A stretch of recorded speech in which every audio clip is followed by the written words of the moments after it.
welcome to the burping show. Is it? Okay.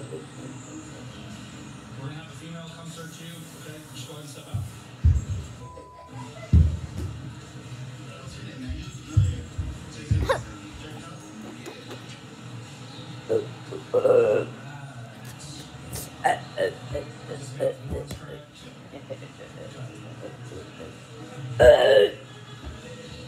Does anybody have any bags or anything in the hotel room?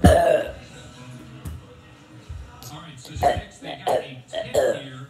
Unclear whether that comes from a confidential informant or someone who just happened to know what was happening there, etc.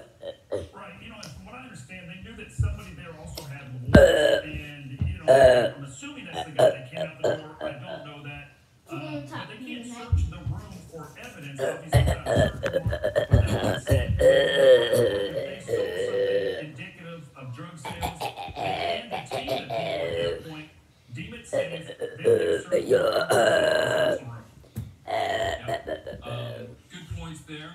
This has been a night full of pursuits and attempted escapes, etc. Well, we got another one for you here. Earlier in Jefferson